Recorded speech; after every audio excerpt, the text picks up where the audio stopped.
भी पढ़ा जाएगा। अगर आप अपने पास अपनी कॉपी है, पेन है, यहोशू व्यवस्था विवरण के बाद पुराने नियम की पुस्तक शुरू की 5 किताबें हटाइए। हाँ, मिल गया। उसके 3रा अध्याय, उसका 9 और 10 पद जल्दी से कोई जन नेपाली में पढ़े, जिसको मिल जाए पढ़े। योसेफले इस्राएलीहरूलाई भने, यता आऊ र प्रभु तिमीहरूका परमेश्वरका वचन सुन। जीवित परमेश्वर तिमीहरूको बीचमा हुनुहुन्छ र उहाँले निश्चय नै तिमीहरूको सामनेबाट कनानी, हिब्रू र परज्जी, गिर्गाशी र यबुसीहरूलाई धपाउने नै छ भन्ने तिमीहरूले यसैबाट थाहा पाउनेछौ। ओके, उसने इस्राएलियों से कहा कि अपने परमेश्वर के यहोवा के पास आकर अपने परमेश्वर का वचन सुनो। क्या कहा बेटा? अब सुनो, कॉपी में यहोशू 3 अध्याय 9-10 लिखा। अब सुनो, यहोशू कहता है इस्राएलियों से कि अपने परमेश्वर के पास आकर अपने परमेश्वर का वचन सुनो। क्या कहा उसने? परमेश्वर के पास आकर वचन सुनते हैं, मतलब परमेश्वर की उपस्थिति के अंदर एंटर करो। आज की भाषा में परमेश्वर को महसूस करते हुए परमेश्वर के पास आकर, जब तुम ऐसा करोगे तो सुनो, मैं धमाका करने जा रहा हूं। जब तुम ऐसा करोगे तो बाइबल में 10वें पद में लिखा है, तुम ये जान जाओगे तुम्हारे बीच में जीवित परमेश्वर खड़ा है। हालेलुया। विश्वास करो कि परमेश्वर आपके बीच में पवित्र आत्मा के रूप में उपस्थित है। हम परमेश्वर की हजूरी में हैं। परमेश्वर के पास आने वाले को विश्वास करना चाहिए कि वो है, ऐसा इब्रानी 11:6 में लिखा है। तो आप इसे हल्के से न लें। परमेश्वर के वचन को कदापि हल्के से न लें। परमेश्वर के वचन को प्राप्त करने के लिए, सुनने के लिए बड़े दिल की तैयारी के साथ उसकी हजूरी में आए। सुनकर थरथराएं, कांपें, नम्र और दीन होकर उसके वचन को सुने। जब उसके पास आकर उसका वचन सुनेंगे तो तुम जान जाओगे तुम्हारे बीच में जीवित ईश्वर मौजूद है। यहोशू ने कहा वो 7 दुश्मनों से आजादी दिलाकर आपको जयवंत जीवन देगा। आपकी मैंने फिर कहा, आपकी हर समस्या, हर परेशानी से आपको आजादी देगा और आप जयवंत जीवन जिएंगे। बोलिए, मैं जयवंत जीवन जिएंगे। हालेलुया। याद रखना, तुम परमेश्वर का अंश हो। अंश समझते हो? विरासत हो, परमेश्वर की प्रॉपर्टी हो, परमेश्वर का घराना हो। You are the lord's portion. अगर इतनी सी बात समझ में आ गई तो आपका विश्वास कहां से कहां पहुंचेगा। आप ऑर्डिनरी लोग नहीं हैं, साधारण लोग नहीं हैं। आप खुद परमेश्वर का निज पर्सनल प्रॉपर्टी। इतनी बड़ी बात कह रहा हूं, कोई मुस्कुराता भी नहीं है। अभी रील बनाता तो सब मुस्कुराते। बोलो, मैं परमेश्वर का निज भाग हूं। मैं परमेश्वर का निज भाग, निज संपत्ति हूं, निज संपत्ति, उसका पोर्शन हूं, उसका पोषण हूं। ये बात जो मैं बोल रहा हूं बाइबल में लिखी है। उसका घराना हूं, उसका घराना, उसके परिवार का सदस्य हूं, उसका परिवार का सदस्य हूं। आपको मालूम आप किस परिवार के सदस्य हैं? इसका बड़ा बेटा यीशु मसीह है। कोई वाह भी नहीं कर रहा। वाह, तुम्हारा बड़ा भाई यीशु मसीह है। उस परिवार के हो, पैदा हुए हो, जिस बड़े भाई का जो पिता है वो तुम्हारा पिता है। आमेन। उसकी समानता स्वरूपता में चल रहे हो। उसको लेकर चल रहे हो। आप संसार से अलग व्यक्ति हो यार, यू आर डिफरेंट। आपका अब हर चीज बदल चुका है। वो पुराने ढर्रे पे अब आप नहीं चलते हैं, आप पुराने संस्कारों में अब नहीं हैं। अब आप सारी पुरानी बातें बोलो बीत गई, बोलो सारी पुरानी बातें देखो बीत गई, सब नया हो गया है। अब मैं मसीह में नई सृष्टि हूँ। हालेलुया। तो अब आप चाहे राना ड्रेस पहन के शादी में जाओ या मत जाओ, कोई फर्क नहीं पड़ता। कोई कल्चर अपनाओ या नहीं अपनाओ, कोई फर्क नहीं पड़ता। होली खेलो, दिवाली मत मनाओ, कुछ फर्क नहीं पड़ता। अब क्या है, सब कुछ बदल गया है। अब मुझे क्या करना है, सीधी सीधी बात, परमेश्वर की हजूरी में चलना है। उसके पीछे पीछे मैं संसार से अलग कर दिया गया हूँ। हालेलुया।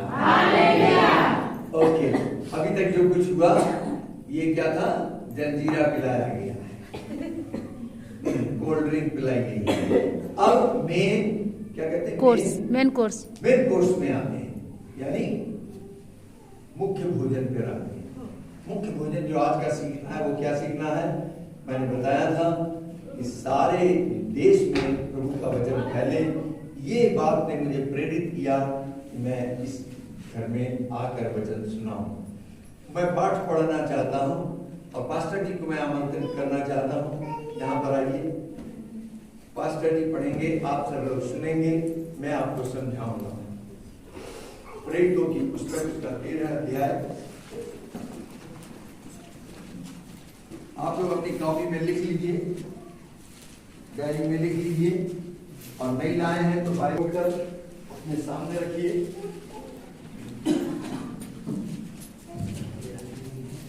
एक पद से लेकर हम 12 पद तक पढ़ेंगे। सुनिए, 13 अध्याय के 1 से 3 पद में लिखा है कि अंताकिया की कलीसिया के अंदर भविष्यवक्ता और उपदेशक कहते हैं शिक्षक को, और भविष्यवक्ता कहते हैं जो भविष्य में होने वाली बातों को प्रकट करें। आजकल बहुत कम मिलते हैं चर्चेज में।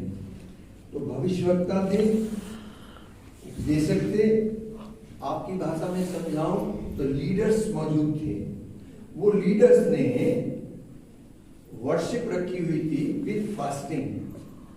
ज्यादातर कलीसिया में उपवास प्रार्थना रखी जाती है, आपने सुना होगा, फास्टिंग एंड प्रेयर, एक कॉमन बात है। लेकिन इन लोगों ने फास्टिंग विद वर्शिप रखी हुई थी, आराधना कर रहे थे उपवास के साथ। और वहां पर इन उपदेशकों लीडर्स के बीच में शाऊल, जिसको प्रेरित 9 अध्याय में प्रभु यीशु मसीह से मुलाकात होती है, अभी उसका नाम पौलुस नहीं बना है, अभी वो शाऊल है। प्रेरित 9:15 में लिखा है कि यीशु मसीह ने उसको अन्य जातियों के लिए, अधिपतियों के लिए, राजाओं के लिए अपना नाम को प्रकट करने के लिए चुन लिया है। और बरनबास उसको इंट्रोड्यूस करता है लीडर्स के बीच में आके, और बरनबास और शाऊल उस फास्टिंग वर्शिप में इन्वॉल्व है, वो भी बैठ जाते हैं और ये लोग भी आराधना कर रहे होते हैं। मुझे ऐसा लगता है शाऊल शायद इसलिए वहां चला गया कि शाऊल और बरनबास को जो जिम्मा दिया गया था, क्या जिम्मा कि बाकी कलीसियाओं से डोनेशन इकट्ठा करो और यरूशलेम जाकर वहां पर वो दान भेजना है। तो इन दोनों ने बड़ी ईमानदारी से डोनेशन को इकट्ठा किया और जिस काम को के लिए उन्हें दिया गया था वो काम को पूरा करके वो वापस आए। जब वो वापस आए तो वहां पर लीडर्स वर्शिप कर रहे थे उपवास के साथ, तो वो भी जाकर उसमें बैठ गए। हालेलुया। यहाँ से ये चैप्टर स्टार्ट होता है। और जब ये आराधना कर रहे थे, ध्यान से सुनिएगा, जब ये आराधना कर रहे थे, कैसे कर रहे थे? उपवास कस के बोलिए, उपवास उपवास के साथ कर रहे थे। तो बाइबल में लिखा है पवित्र आत्मा साक्षात वहां मौजूद हो गया। Hallelujah, hallelujah.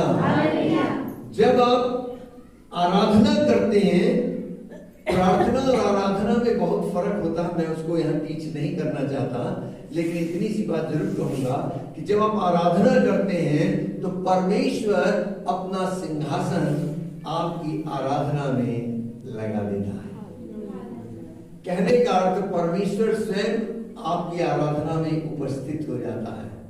प्रार्थना में आप परमेश्वर के पास जाते हैं, आराधना में परमेश्वर आपके पास आता है। प्रार्थना में आप परमेश्वर से कुछ मांगते हैं, आराधना में आप उसे कुछ देते हैं। प्रार्थना में आपको मेहनत करनी पड़ती है, आराधना में मेहनत नहीं करनी पड़ती है। प्रार्थना में आप परमेश्वर को ढूंढते हो, am I right? लेकिन आराधना में परमेश्वर आपको ढूंढता है।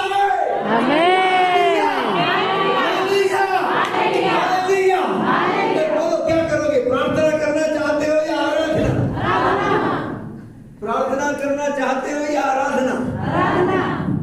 आज पास्टर जी कभी एक दिन रखो ना, बहुत हो गया प्रार्थना करते हुए, दे दे दे दे दे करते हुए बहुत हो गया।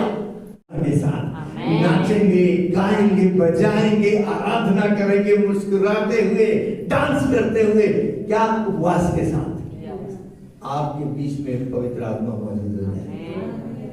बाइबल कहती है जब ये लोग उपवास सहित आराधना कर रहे थे, पवित्र आत्मा उनके बीच में उतर गया। और सुनो, सबने पवित्र आत्मा की आवाज सुनी। पवित्र आत्मा ने कहा, बरनबास और शाऊल को मैंने जिस काम के लिए चुना है, उस काम के लिए इन्हें अलग किया जाए। किसी की हिम्मत है कोई रोक सकता है? जिसे परमेश्वर ने चुन लिया हो। बुलाए हुए तो बहुत हैं, इनविटेशन तो सबको दिया था। क्यों पास्टर जी, आपने इनविटेशन सबको दिया था, यहाँ मीटिंग होनी है, सब नहीं आए। चुने हुए बुलाए हुए से कम होते हैं। इनवाइट तो सबको किया गया, लेकिन चुनाव कम का हुआ।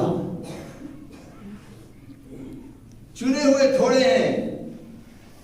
इनका चुनाव हो चुका है, शाऊल का, अभी ये पौलुस नहीं बना है। और बाइबल में लिखा है उन लोगों ने उपवास और प्रार्थना के साथ उन पर हाथ रखे और उनको उस काम के लिए विदा कर दिया, जाओ प्रचार करके आओ।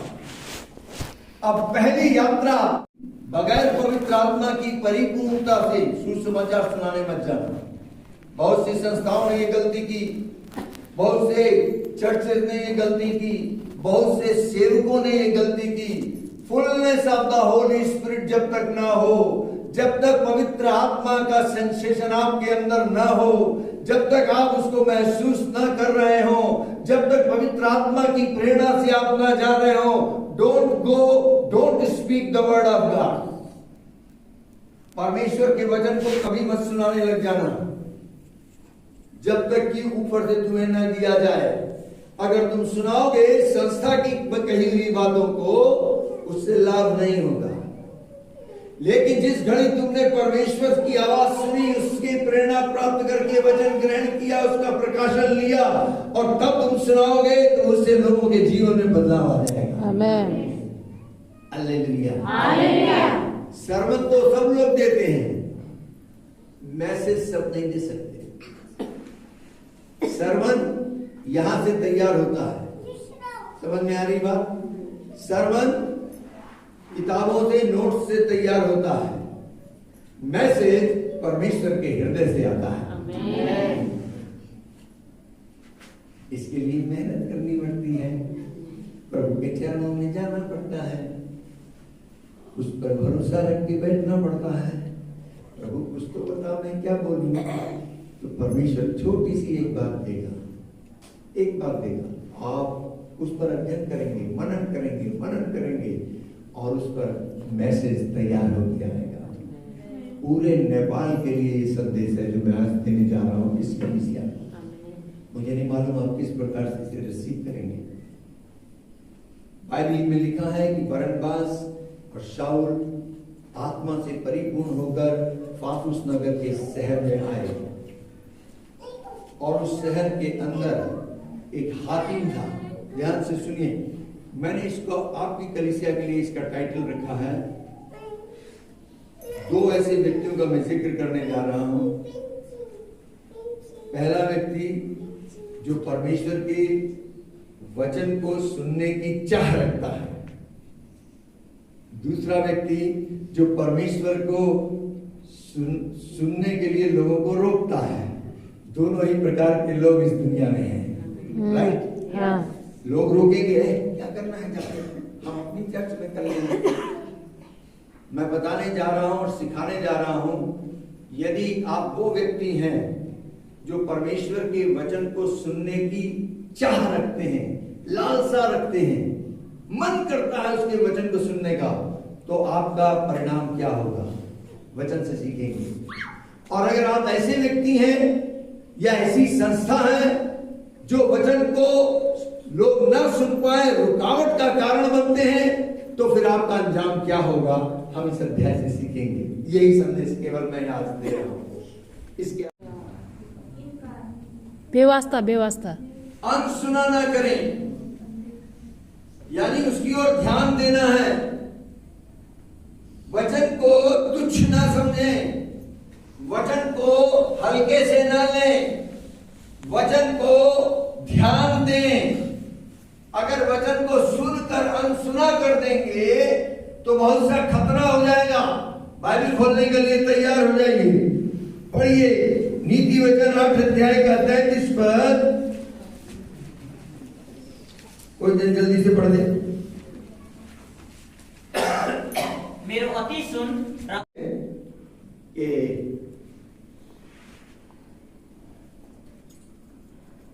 क्या होगा जब मैं परमेश्वर के वचन को सुनने की चाह रखूंगा।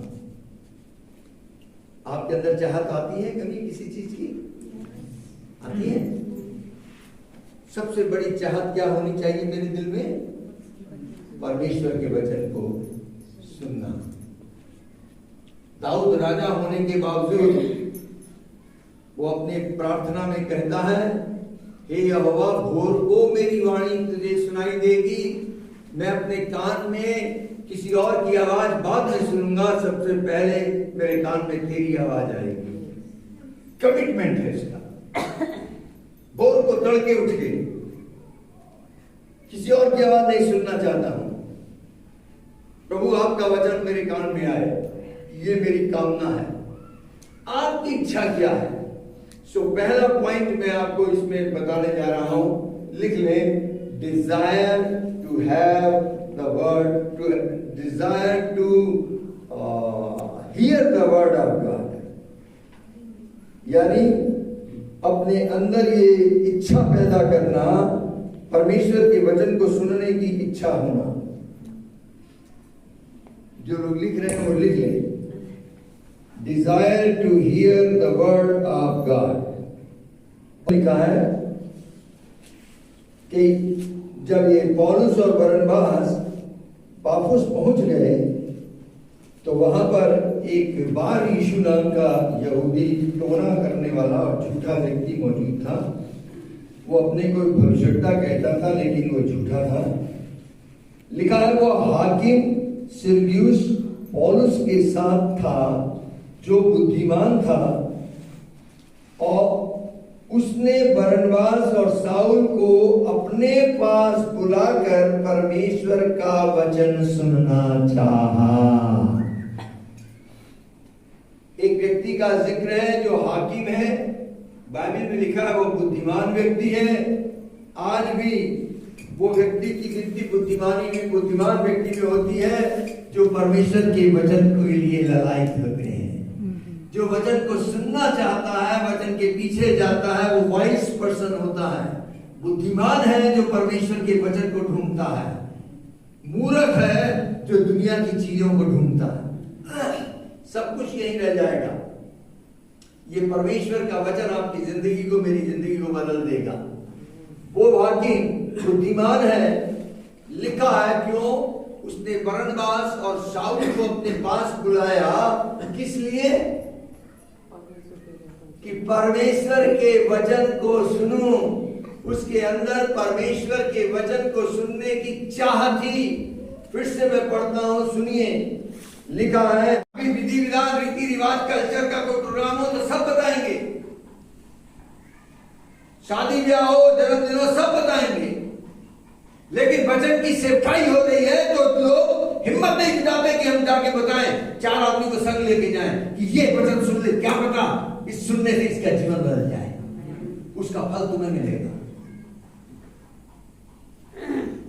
वचन की सेवकाई सब कामों में सबसे महान सेवकाई है। 8वें पद को मैं पढ़ रहा हूं, जब सुनिए आप लोग केवल सुनिए। कहा गया, परंतु इलीमास टोले ने, क्योंकि यही उसके नाम का अर्थ है, उसका विरोध करके हाकिम को विश्वास करने से रोका। ये कौन है? ये बार यीशु है, यीशु का विरोधी है, जादू टोना करता है, झूठा भविष्यवक्ता है। हाकिम ने इच्छा जाहिर की और उसने 2 सेवकों को बुला लिया जो पवित्र आत्मा से परिपूर्ण है कि आकर वचन को सुनाए। तो जानते हैं उसने क्या किया? उसने रोकना चाहा, हाकिम को ही रोकना चाहा। तू वहां नहीं जाएगा, अगर ये वहां चला जाएगा, वचन सुनेगा तो इसके अंदर विश्वास आ जाएगा, क्योंकि बाइबल कहती है विश्वास सुनने से आता है। Hallelujah, hallelujah. अभी पिक्चर जाने की बात हो तो नहीं रोकेगा, नौटंकी हो रही हो तो नहीं रोकेगा, रामलीला हो रही हो तो 4 को और भेजेगा। हाँ, और चले जा। 1 महीना लगातार चल रही है साहब रामलीला। होली हो रही है तो बता रही थी बहन 10 दिन रंग खेलेंगे, सब बताएंगे चल वहां पर होली हो रही है। कोई नहीं बताएगा यहाँ पर वचन की सेवा हो रही है। हाँ, अपने घर में नहीं बताते। ये देखो, अपने घर में भी नहीं बताया कि घर के 4 लोग संग आ जाए, अकेले अकेले चले आए। अरे क्या पैसा ही सब कुछ हो गया?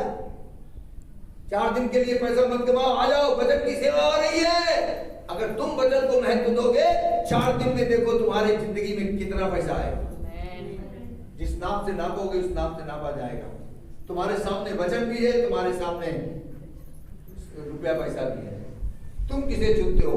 परमेश्वर देख रहा है कि इसने क्या चुना। इसने तो रुपया पैसा चुना। हो सकता है उस रुपये पैसे से ज्यादा आपको प्रभु देना चाहता हो, आपने मिस कर दिया। पहला स्थान किसे दोगे? प्रभु को। बोलो वचन सुनने में देंगे, वचन सुनने। बोलो प्रभु का वचन सुनने में देंगे, प्रभु का वचन सुनने। मैं तो जाऊंगी मैं तो जाऊंगी, अपनी 2 सहेलियों को भी लेके जाऊंगी, मैं तो जाऊंगा ही जाऊंगा, अपने पड़ोसियों को भी लेके जाऊंगा।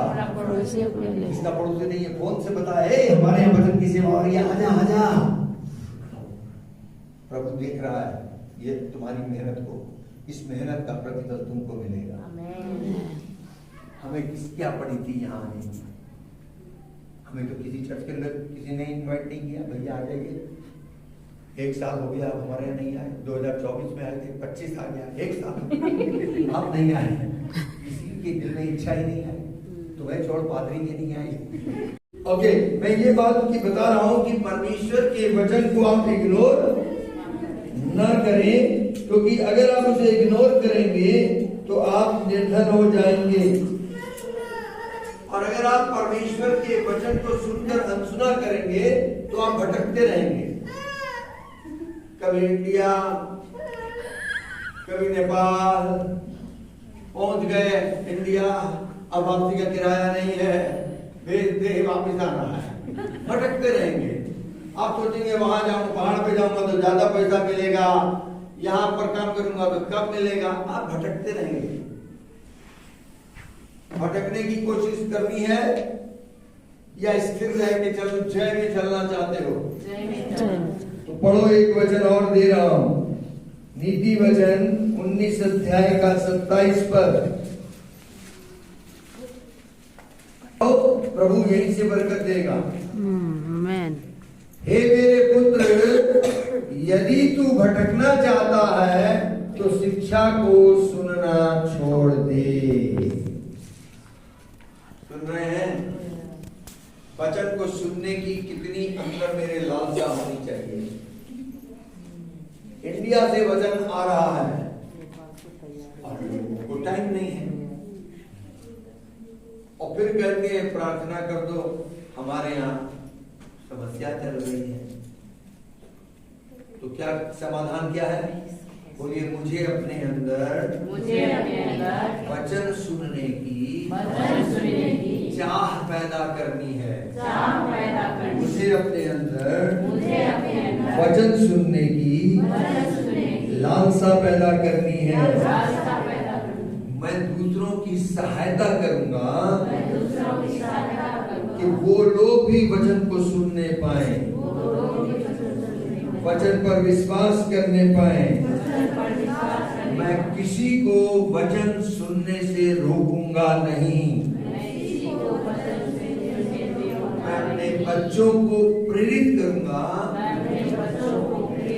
मोटिवेट करूंगा, सिखाऊंगा कि वो वचन को सीखें, वचन को सुनने पाए।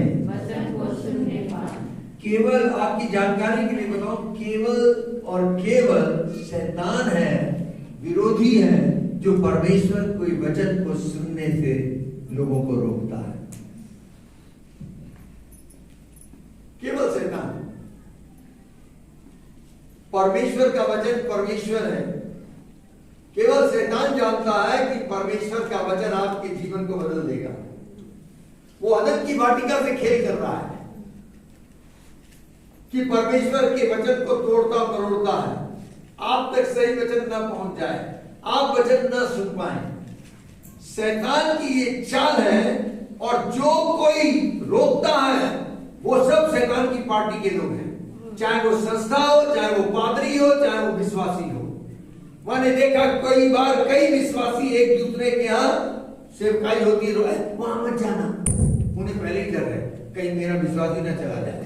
विश्वासी चला गया तो मेरी बेटी चली जाएगी। और कोई खतरा नहीं है, सारा खतरा बेटी का है। इसलिए कभी भी किसी को वचन सुनने के लिए रोके मत, उल्टा प्रोत्साहित करें, उल्टा उन्हें सूचना दें। अरे वहां वचन की सेवकाई हो रही है, जाओ। अभी खेल कूद हो, घोड़ा घोड़ी वहां पर प्रोग्राम हो रहा हो, बुद्धिमान होने के लिए क्या करना पड़ेगा? बोलो, वचन को सुनना पड़ेगा। उसके विषय में अनसुना नहीं करना है। जब अनाउंसमेंट होता है कि वचन की सेवकाई होगी तो जरूर आइए। इस व्यक्ति ने वचन सुनने की चाह पैदा की, इसलिए बरनबास को और पौलुस को अपने यहां बुलाया। मुझे पर नहीं या नहीं। अच्छा, वचन सुनने की चाह पैदा हालेलुया। 13 अध्याय का 13 पद पढ़िए, नीति वचन में 13 का 33, 13 का 13। जो वचन, अगर वचन को तुच्छ जानोगे तो नष्ट हो जाओगे। इतनी भी प्रार्थना करा लेना, फिर कुछ नहीं होगा। पढ़िए नेपाली भाषा में 13 अध्याय 13 पद पढो न यार। तिरस्कार गर्नेले त्यसको मूल्य चुकाउनु पर्नेछ, तर आज्ञालाई आदर गर्नेले इनाम पाउनेछ। और 16 अध्याय का 20 पद में लिखा है, जो वचन पर मन लगाता है वो कल्याण पाता है। हालेलुया। आप चाहते हैं आपका कल्याण हो, आपके घर में आशीष हो, आपके घर में शांति हो, आनंद हो, तो आप अपना मन वचन में लगाएं। अगर आप लोग अपना मन किसी और चीज में लगा रहे हैं तो सजग हो जाओ, पवित्र आत्मा आपको कायल करे। कितने लोग गरीब होना चाहते हैं, निर्धन। अच्छा, कितने लोग अमीर होना चाहते हैं? अरे बोलो ना, उसमें दिल की सच्चाई से बात करो ना। हम चाहते हैं जी, क्या कहा? चाहते हैं। इन्होंने सबकी गारंटी ले रखी है। मैं पूछ रहा हूं, तुम होना चाहती हो या नहीं? देखो प्रभु का वचन क्या सिखाता है। नीति वचन 13 अध्याय के 18 पद में लिखा है, जो शिक्षा को, वचन को सुना अनसुना करता है वह गरीब हो जाता है और अपमान भी पाता है। अगर आप वचन को सुनकर अनसुना कर देंगे तो आप निर्धन हो जाएंगे, अपमानित भी होंगे। प्रभु आपको गरीबी में नहीं रखना चाहता।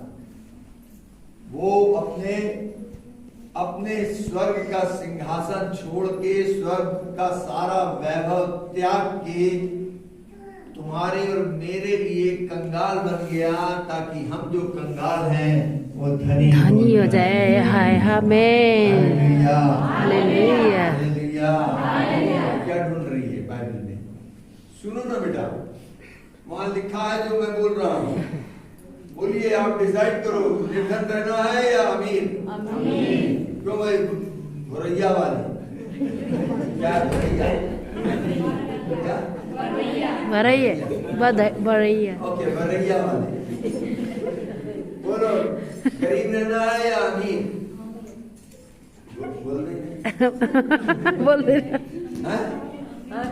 अमीर।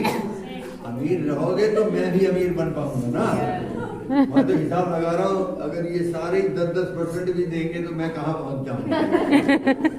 लेकिन इन्होंने भी ठान लिया, देंगे नहीं। मैं अगली बार आ रहा हूँ गिविंग पे टीचिंग देने। अगली बार मैं कलीसिया को सिखाऊंगा देने के ऊपर शिक्षा। पादरी साहब, आप मुझे बता देना मुझे कब आना है। जिस दिन सारी कलीसिया करने की चाह रखनी है, ठीक है? अब पौलुस और बरनबास को इस आदमी ने अपने पास बुलाया, लेकिन जो मसीह का विरोधी था उसने इस आदमी को ही वही जाने नहीं दे रहा कि वचन सुन ले, उसको रोकना चाहा।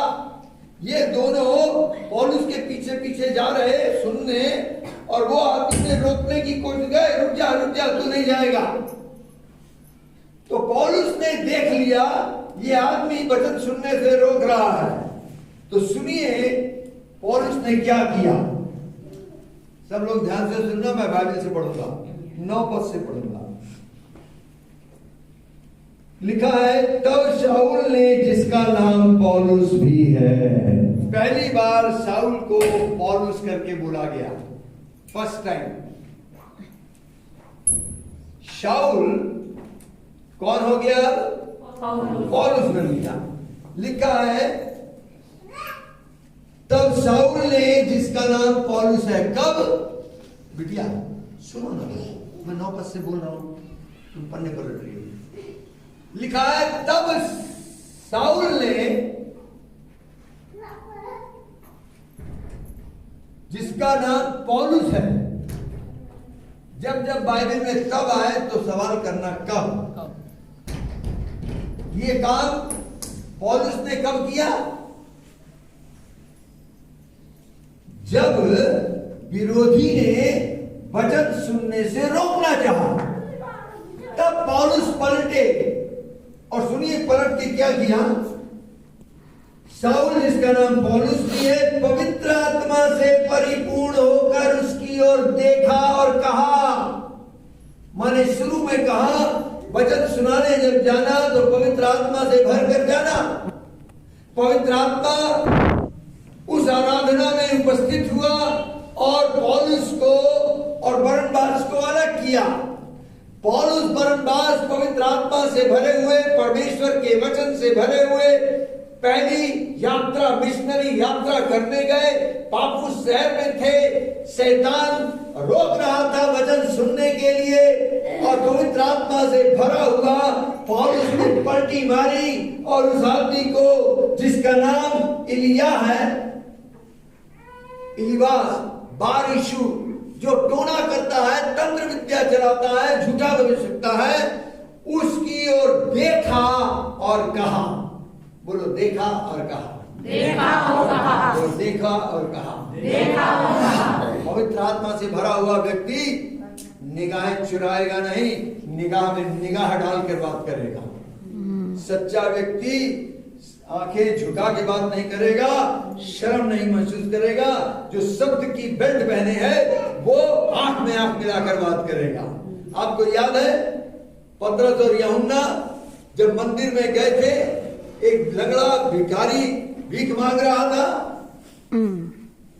उसने कहा शायद कुछ मिल जाएगा, कटोरा आगे कर दिया। पतरस ने कहा भैया सोना चांदी तो हमारी ओर नहीं है, हमारी ओर देख। पतरस ने क्या बोला था? लुक इनटू माय आईज, मेरी आंख में देख।